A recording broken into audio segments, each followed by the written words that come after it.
제55장 괴상한 고래 그림에 대해서. 이제 나는 캔버스는 없지만 될 수 있는 대로 고래의 모습을 정확하게 여러분들 앞에 그려내려고 한다. 즉 고래가 그 위로 올라서도 될 만큼 포경선에 가까워졌을 때 고래잡이들이 눈에 비친 그들의 모습을 말하고 싶다. 그러나 그 전에 옛날부터 오늘에 이르기까지 육지 사람들의 마음을 어지럽히던 괴상하고 공상적인 고래의 모습에 대해서 이야기해 두어야겠다. 지금이야말로 그러한 고래의 그림이 모두 허망하다는 것을 밝히고 그 잘못된 점을 밝혀두어야 할 때이다. 그런 이상한 그림의 근원이 되는 것은 모두 인도, 이집트, 그리스의 옛 조각상에서 나온 듯하다. 돌고래가 사원의 대리석 거울판, 조상의 대석, 그 밖에 방패며 작은 메달이며 술잔이며 화폐의 표면에 회교왕의 갑옷 같은 육중한 쇠사슬 갑옷과 성 조지는 그리스도교 순교자입니다. 성 조지의 투구를 쓴 모습으로 그려졌던 저 독창적이고도 황당무계한 시대 이래로 그 모습은 오늘날까지 살아남은 민간의 고대 그림뿐만 아니라 많은 과학적 설명에서도 찾아볼 수 있다. 그런데 고래로 보이는 고대화 중 가장 오래된 것은 인도의 거대한 코끼리 불탑에서 볼 수 있다. 바라문 교도들이 주장하는 바로는 그 막연한 태고적 탑에 새겨진 무수한 고래의 조각상에는 인간의 온갖 사업과 상업이 이 세상에 실제로 나타나기 훨씬 이전에 이미 그려져 있다고 한다. 그렇다면 우리의 숭고한 포경업이 어느 정도 거기에 어렴풋이 암시되어 있었다 해도 이상할 게 없을 것이다.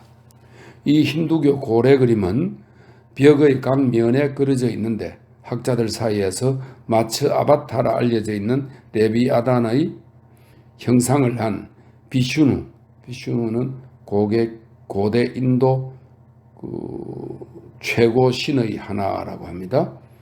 이 비슈누의 화신을 그려내고 있다. 그러나 이 상은 반인반경이라고 하지만 꼬리 부분만이 고래인데 그 부분은 완전히 잘못 그려져 있다. 마치 아나콘다 꼬리 끝처럼 뾰족하여 실제 고래의 웅대한 꼬리 모양은 지니고 있지 않다.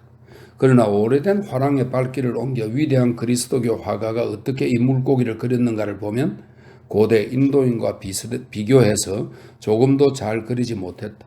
그것은 바다의 괴물 고래에게서 안드로메다를 구하는 페르세우스를 그린 구이도는 이탈리아 화가입니다. 구이도라는 사람의 그림인데 도대체 구이도는 이런 기묘한 생물의 모델을 어디서 얻은 것일까?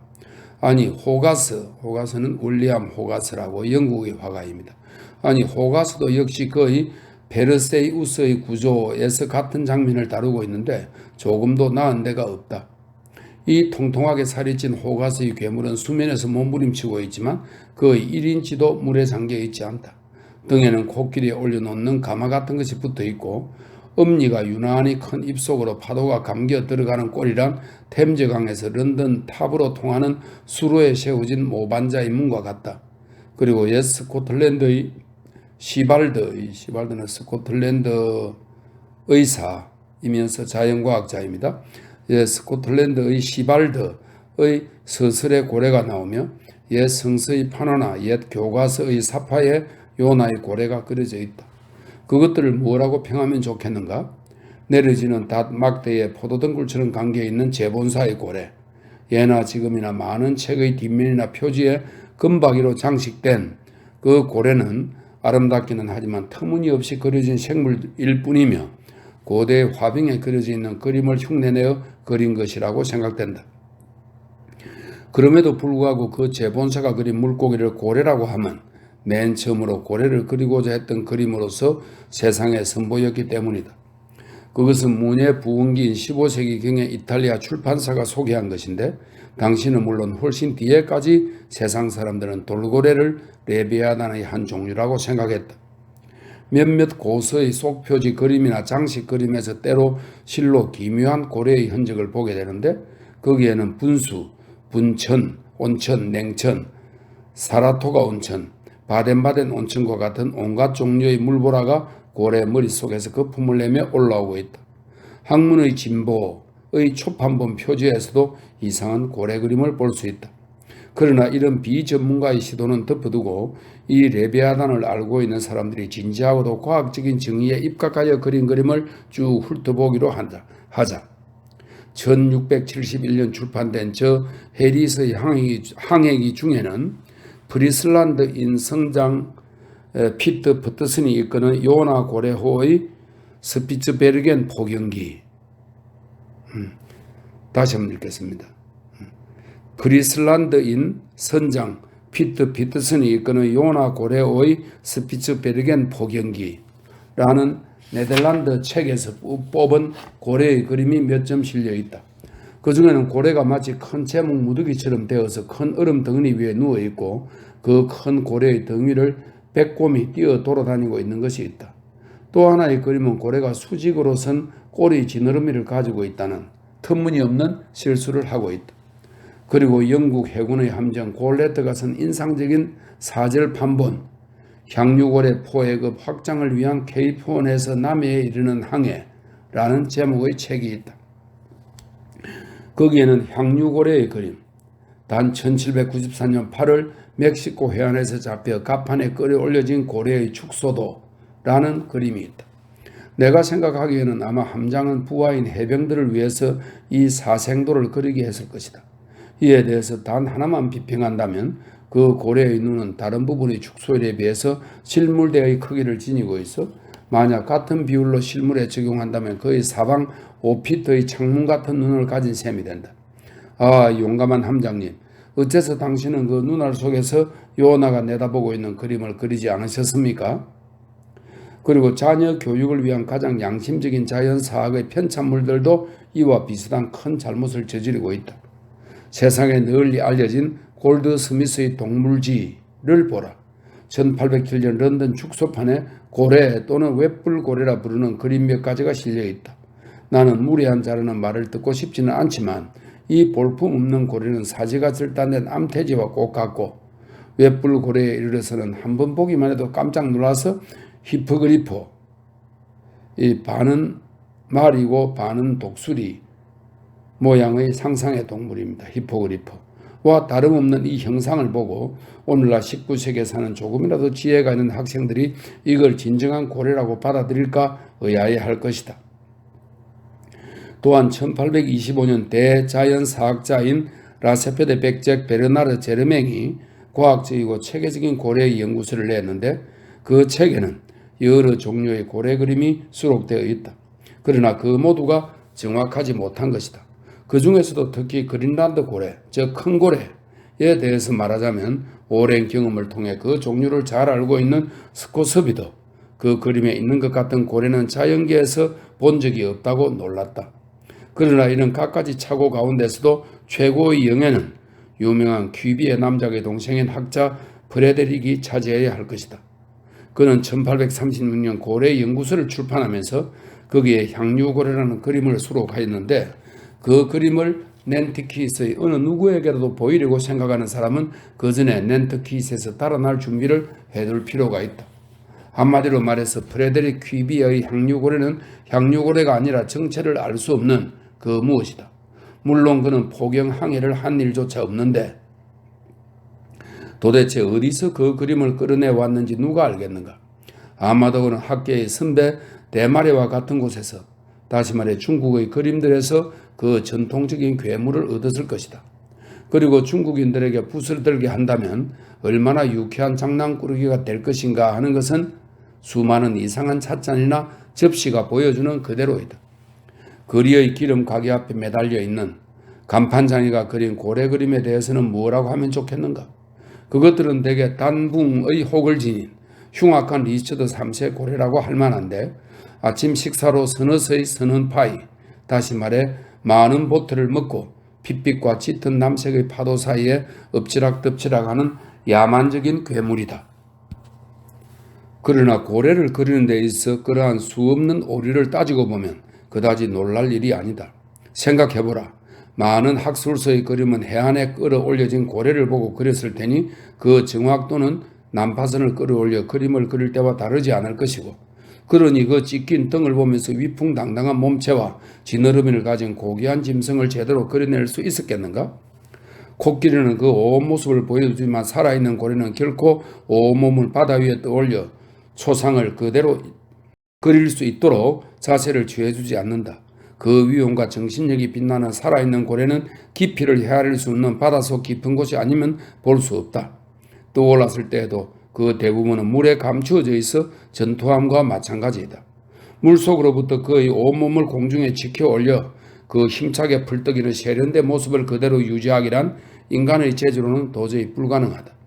또한 아기 고래와 다 자란 레비아단의 차이는 매우 클 테지만 그 젖먹이 아기 고래가 배에 던져 올려진 경우만 생각해 보아도 그놈의 몸은 기괴할 정도로 뱀장어처럼 부드러워서 형태를 바꾸기 쉬우므로 아마 자기 자신도 그 정확한 몸의 형태를 파악할 수는 없을 것이다. 그러나 해안에 끌어올려진 고래의 시체를 보고 그 체형을 정확히 짐작해낼 수 있으리라고 생각하는 사람도 있을 것이다. 그것은 어림도 없다. 왜냐하면 그것은 고래라는 놈의 기묘한 특성으로서 그 골격으로는 도무지 그 전체의 형체를 알 수 없기 때문이다. 제르미 벤덤의 해골은 그의 유언 집행 중의 한 사람의 서재에 촛대 대신으로 매달려 있는 모양인데 그것은 엄격한 늙은 공리주의자의 모습을 바르게 전하여 그의 풍모의 주요한 특성을 남김없이 나타내고 있지만 고래의 골격으로는 그런 것은 절대로 기대할 수 없다. 사실 저 헌터는 스코틀랜드 의학자이자 해부학자입니다. 헌트도 말했듯이 고래를 두텁게 싸고 있는 뼈와 살과 고래의 관계는 곤충과 그것을 포근히 싸고 있는 번데기의 그것과 같다. 그 특성은 특히 머리 쪽에 있어 명백하다. 그것은 이 책의 어딘가에서 말하게 될 것이다. 또한 옆구리의 지느러미도 독특해서 그곳의 뼈는 엄지손가락이 없는 사람의 손뼈와 꼭 같다. 다시 말해서 이 지느러미는 손가락 4개, 즉 집게손가락, 가운데 손가락, 무명지, 새끼손가락을 갖고 있다. 그러나 그 손가락은 마치 모든 사람의 손이 벙어리 장갑을 끼고 있을 때처럼 단단히 살에 쌓여 감춰져 있다. 익살스러운 스톱은 어느 날 고래란 놈은 이따금 장난질을 하지만 장갑을 벗고 우리에게 덤벼오지는 못해 라고 말했다. 이상의 여러 이유로 볼 때 거대한 레비아단은 사람이 어떻게 생각하든지 이 세상의 종말까지 정확히 그려지지 않고 남겨질 동물이라고 결론 짓지 않을 수가 없다. 때로 어느 그림은 다른 것보다 실물의 모습에 근사하기도 하겠지만 어떤 그림일지라도 충분히 정확한 수준에는 이를 수가 없다.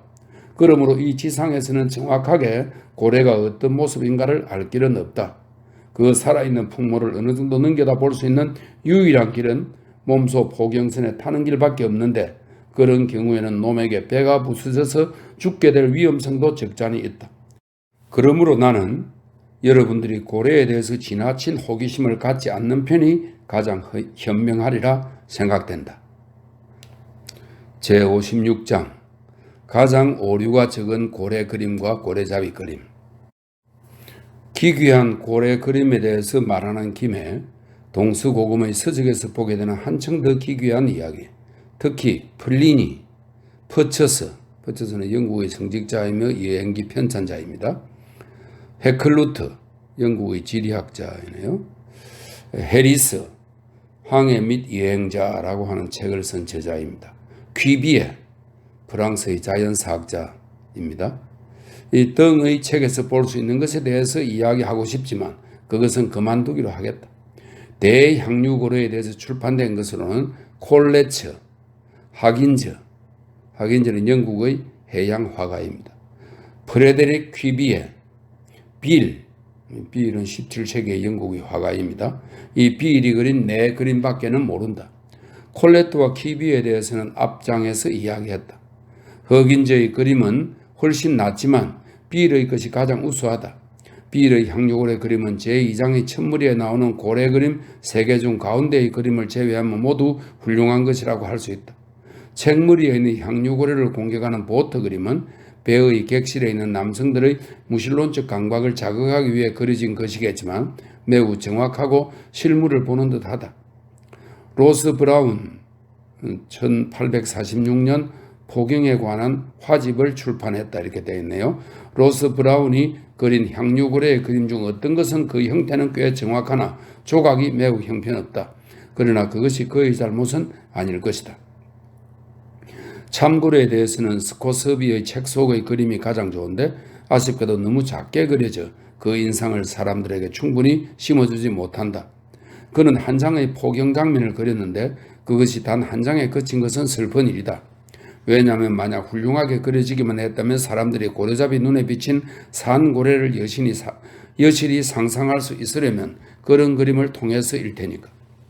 그러나 이런 여러 점들로 미루어 볼 때 세부적으로 아주 정확하다고는 할 수 없지만 고래와 고래잡이를 가장 잘 나타내고 있다고 할 수 있는 그림으로 두 장의 커다란 프랑스 판화를 들 수 있다. 그것은 가르네리, 프랑스의 해양학화입니다. 가르네리라는 사람의 그림을 바탕으로 하여 훌륭하게 조각되어 있다. 그것은 각각 향유고래와 참고래를 공격하는 장면을 그리고 있다. 첫째 판화는 당당한 향유고래가 깊은 바닷속에서 보트의 밑바닥으로 막 머리를 쳐들고 등에는 부서진 널판 조각이 하늘 높이 치솟은 광경을 그린 것인데 호탕하고 씩씩한 기운이 넘치고 있다. 보트의 뱃머리는 부분적으로는 온전하지만 괴물의 등 위에 위태롭게 올라앉아 있고 그 뱃머리에는 총각을 다투는 위태로운 순간에 처한 노잡이 한 명이 서 있는데 고래가 뿜어대는 흰 물거품에 절반쯤 쌓여 큰 절벽에서 떨어지는 것처럼 바다로 막 뛰어들려 하고 있다. 화면 전체가 놀랄 만큼 박진감이 있는 훌륭한 솜씨다. 그의 텅 빈 밧줄통이 흰 거품이 있는 바다 위에 떠 있고 빗나간 작살 맞대기가 파도 사이에서 춤을 추고 있으며 고래의 주위에는 선원들이 갖가지 무서운 표정을 지으면서 이리저리 뒤섞여 헤엄치고 있다. 암흑의 폭풍이 광나는 저쪽으로부터는 본선이 이곳으로 향하여 급히 달려오고 있다. 다만 중대한 오류는 고래의 해부학적 세부에 대한 것일지도 모르지만 그것은 못 본 채 하기로 하겠다. 어쨌든 나는 이런 훌륭한 그림은 절대로 그릴 수가 없다. 둘째 판화에는 커다란 참고래가 파타고니 벼랑의 이끼 낀 암벽면처럼 해초가 무성한 시커먼 몸체로 바닷속을 뒹굴면서 질주하고 있고 자질구레한 조개류가 달라붙은 그 옆구리를 향해서 보트 한 척이 평행으로 육박하여 오고 있다. 고래는 수직으로 굴다랗게 물을 뿜고 있고 그것은 거름처럼 검다. 이런 자욱한 연기를 내는 굴뚝이 있는 걸 보면 고래의 커다란 뱃속에는 굉장한 저녁 식사가 차려지고 있나 보다 생각될 정도다. 바다새는 참고래가 때로 그 더러워진 등에 실어온 작은 개나 조개류나 그 밖에 여러 가지 바다의 과자며 마카로니 따위를 떼지어 쪼아먹고 있다. 그러는 동안에도 입술이 두툼한 레비아단은 파도를 헤치고 달려서 꼬리에는 몇 톤인지도 알 수 없는 흰 거품이 일고 보트는 대양 중기선의 바퀴 가까이에 다가간 작은 배처럼 물결치는 파도에 흔들리고 있다. 이렇게 앞에 펼쳐진 경치는 그저 소란스러운 전경일 뿐이지만 배경은 한층 두드러지게 대칭미를 이루어 잔잔한 수면과 축 늘어진 돛철단 배가 있고 죽은 고래의 큰 몸뚱이가 정복된 성체처럼 있고 그 물을 뿜는 구멍에 박힌 막대기에는 점령을 알리는 깃발이 나른하게 늘어져 있다. 가르네리라는 화가가 누구인지 또 어떤 사람이었는지는 나도 모른다. 그러나 나는 그가 이 주제에 대해서 충분한 실제 경험을 가지고 있었거나 그렇지 않으면 숙달된 고래잡이에게서 놀랄 만큼 잘 배웠을 것이라고 단언한다. 프랑스 사람은 동적인 그림을 잘 그리는 사람들이다. 유럽의 어디를 가든 저 베르사유의 전성기념관만큼 생생하고 숨쉬는 듯한 전쟁의 그림을 가지고 있는 곳은 없다.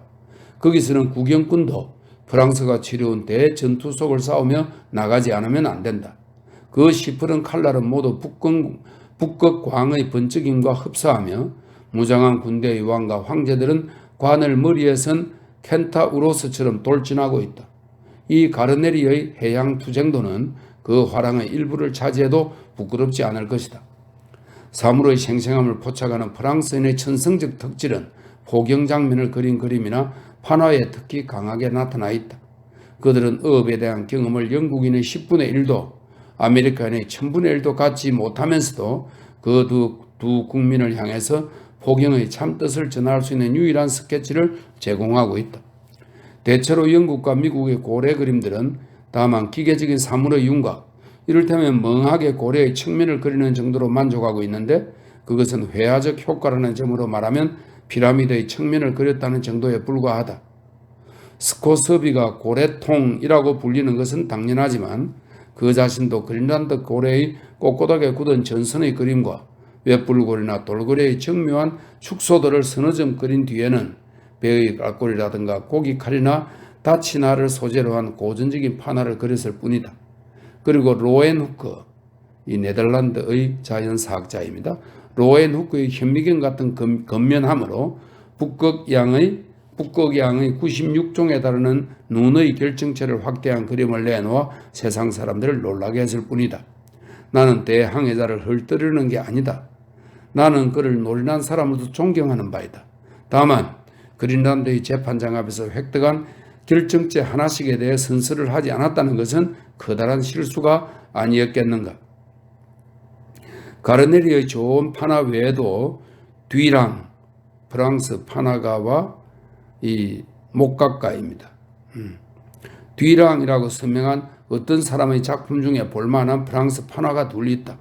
그 하나는 지금 내가 말하고 있는 문제에는 딱 들어맞지만 다른 점에서 지적할 만한 가치가 있는 것이다.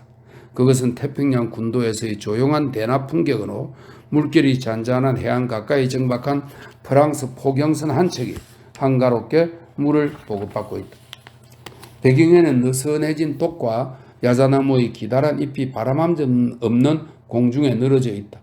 거친 포경원들이 동양적인 휴식에 잠겨 있는 것을 표현한 그림이라고 생각할 때 이 그림의 효과는 훌륭한 것이다.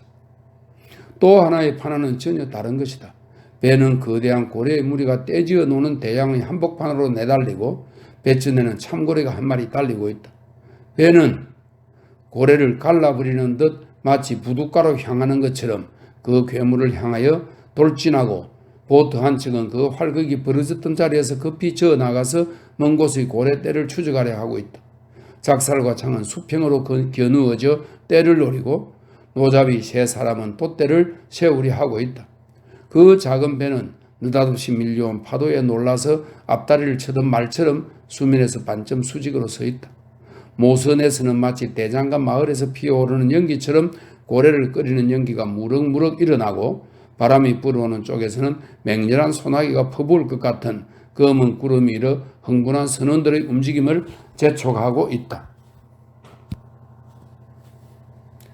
제57장 그림, 고래이빨, 나무, 철판, 돌, 산, 별에 나타난 고래에 대해서. 제목이 참 기네요. 런던의 부둣가로 향하는 사람은 절름발이 거지. 설명이 있습니다. 뱃사람들은 캐즈라고 부른다. 이렇게 되어 있네요. 절름발이 거지를 보게 될 텐데 그가 앞쪽에 들고 있는 판자에는 한쪽 다리를 잃은 비극의 장면이 그려져 있다. 고래 세 마리와 보트 세 척의 그림인데 그 한 보트, 잃어버린 다리가 그대로 거기에 남아있는 모양이다. 이렇게 되어 있습니다. 그 한 보트는 선두에서 고래의 턱에 물어뜯기고 있다. 사람들의 말로는 20년 동안 매일 그는 그 그림을 들고 의심 많은 세상 사람들에게 잘라진 다리 그림을 보여왔다고 한다.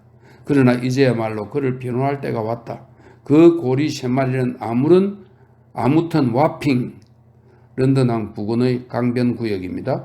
아무튼 와핑에서 출판된 어떤 고래 그림에도 결코 뒤지지 않고 그 절단된 것은 서부 벌목자의 어떤 나무 그루터기에도 뒤지지 않는다.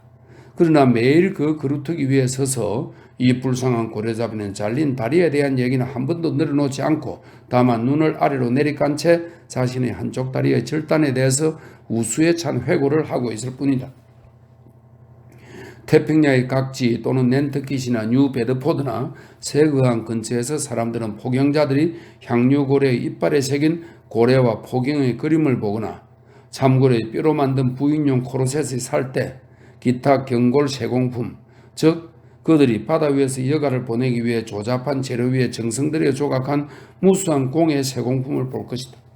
그 중에는 치과 연구 상자로 특별히 경골 세공용 사업을 위해서 만들어진 것도 있다.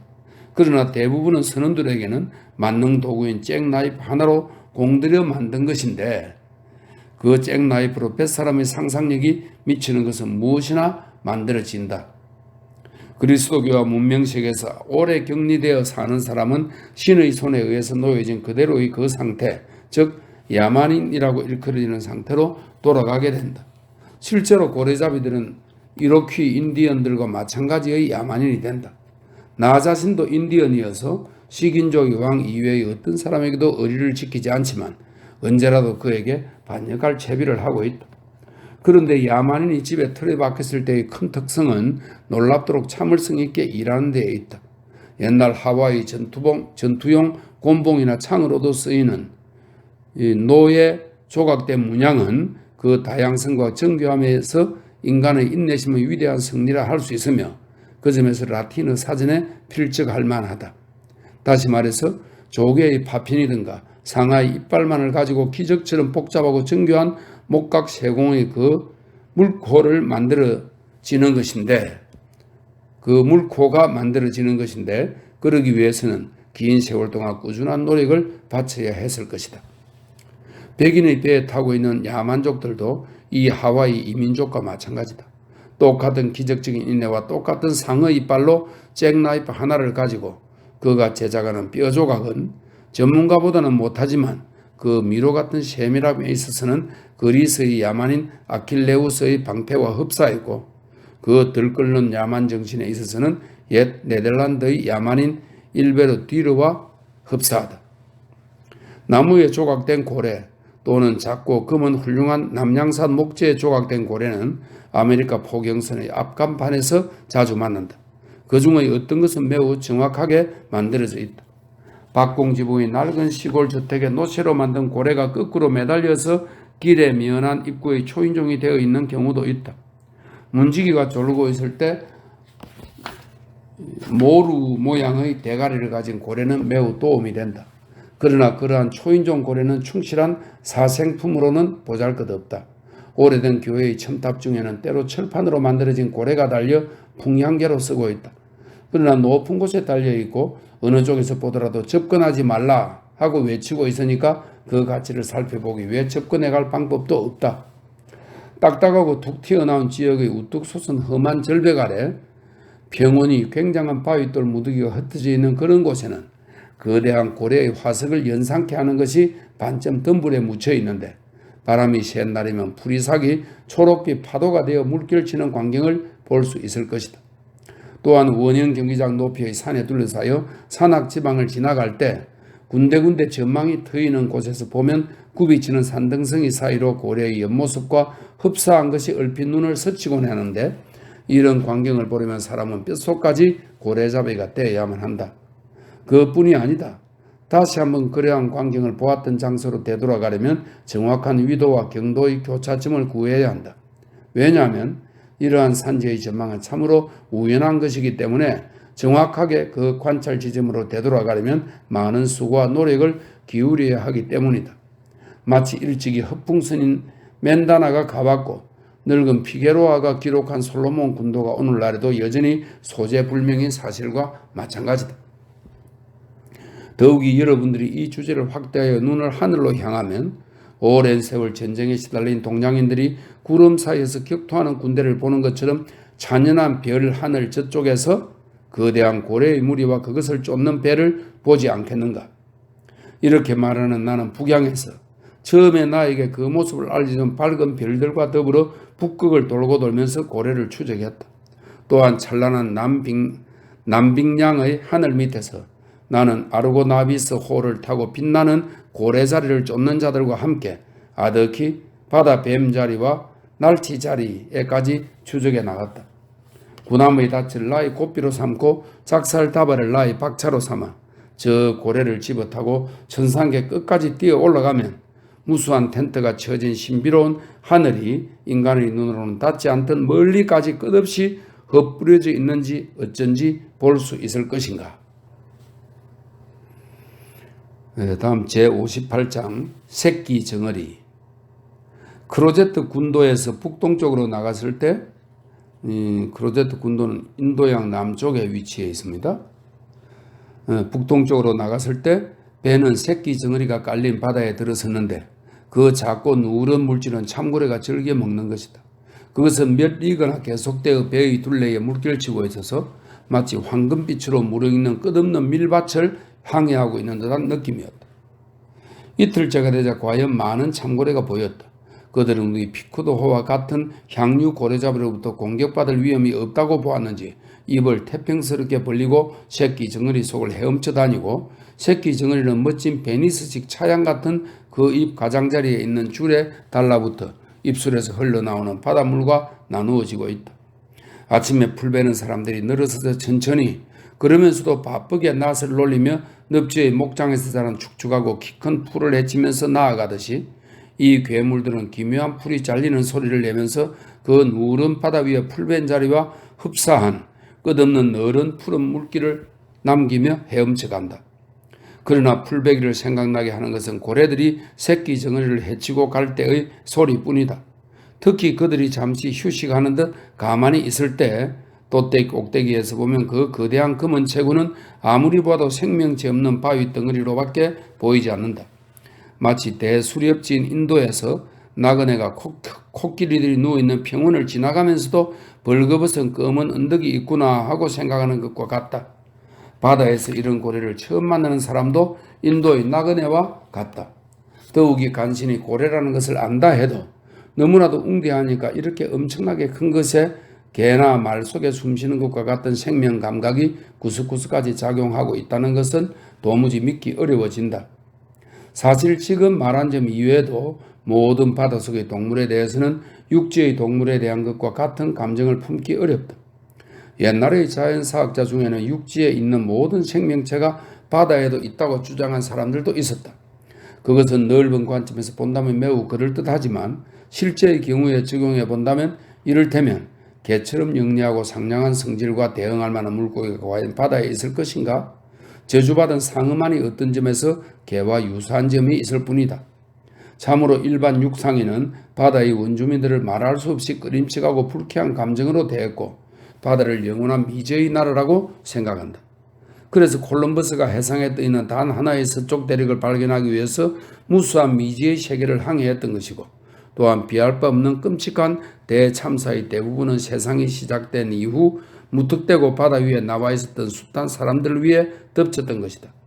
또한 잠깐만 생각해 보아도 갓난 아이 같은 인류가 그 과학과 기술을 아무리 자랑하고 즐거운 미래에 그 과학기술이 얼마만큼 진보한다 하더라도 영원히 바다는 인간을 모욕하고 살해하여 파멸의 10년으로 떨어뜨리고 인간이 만든 장대하고 견고한 군함을 짓밟아 버릴 것이다.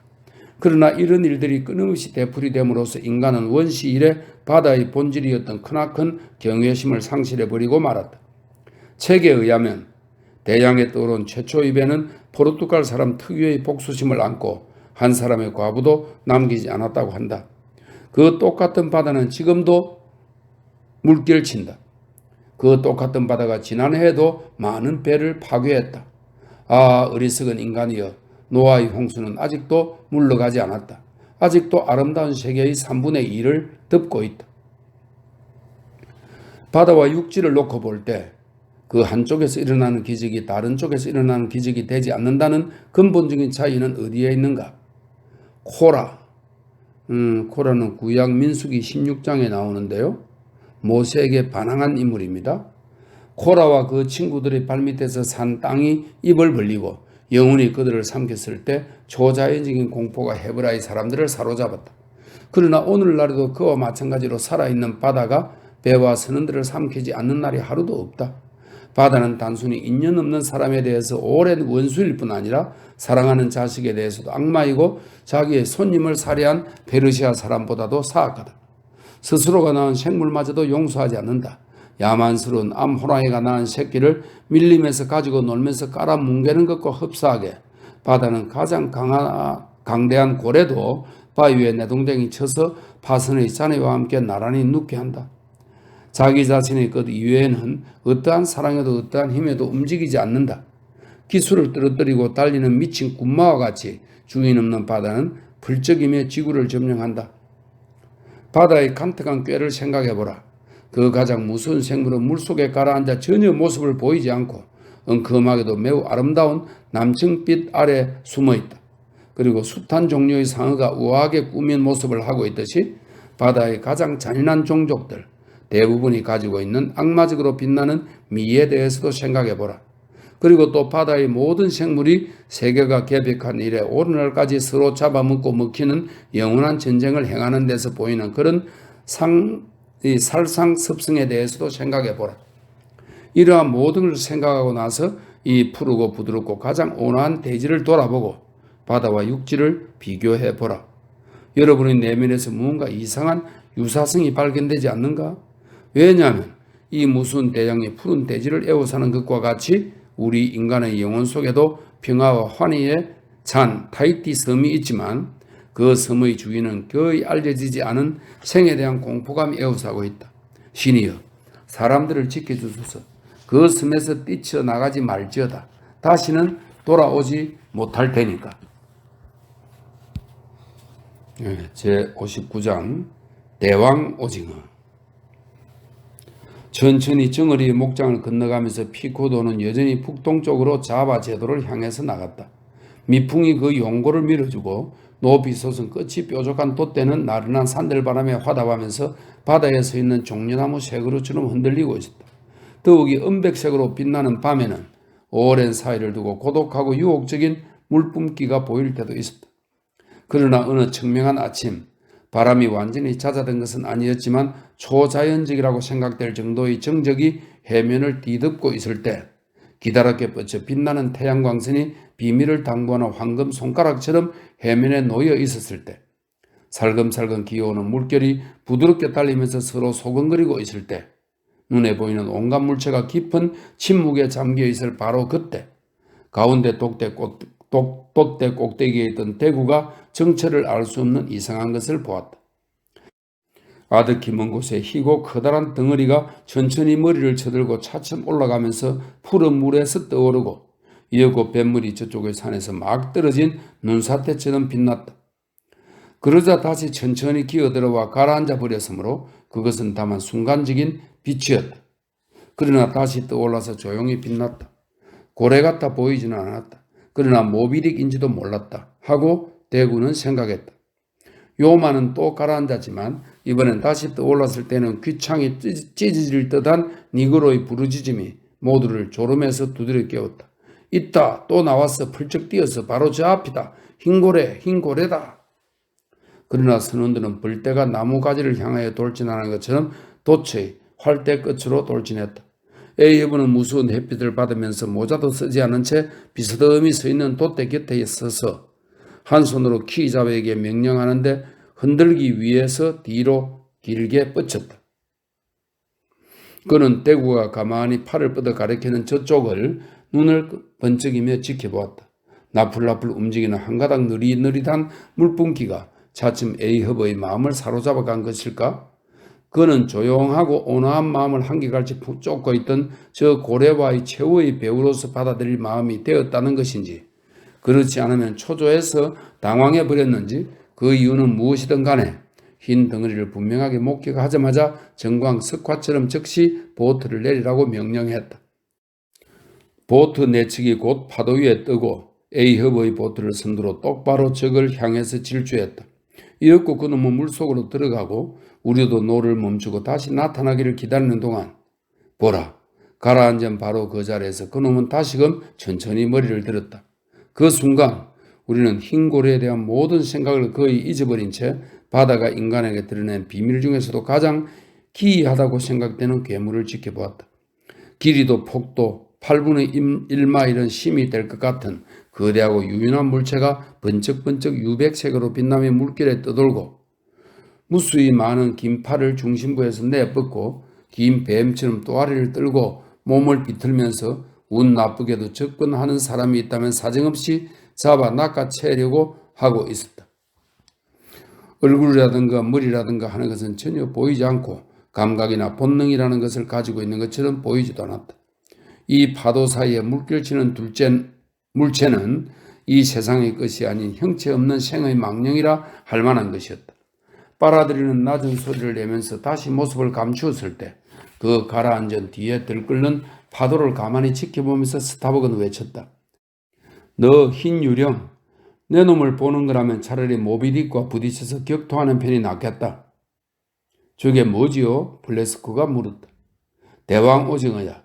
저놈을 만난 포경선치고 항구로 돌아간 배는 거의 없다는 말이 있네. 그러나 에이허브는 아무 말도 없었다. 보트를 되돌려 본선으로 돌아갔다. 다른 사람들도 잠잡고 그 뒤를 따랐다. 세상의 향유 고래잡이들이 이것을 만난 것에 어떤 미션을 결부시키고 있는지 모르지만 아무튼 얼핏 보아 온몸이 오싹할 만큼 기분 나빴으니까 그 해운은 홍조라는 생각을 낳게 된다. 사람들은 입을 모아 바다의 가장 큰 생물이라고 하지만 매우 보기 드문 것이어서 그 성질이나 형태에 대해서 실로 막연한 지식을 가진 사람조차 극히 드물다. 그럼에도 불구하고 이놈이 바로 향유고래의 유일한 먹이라고 대부분 믿고 있다.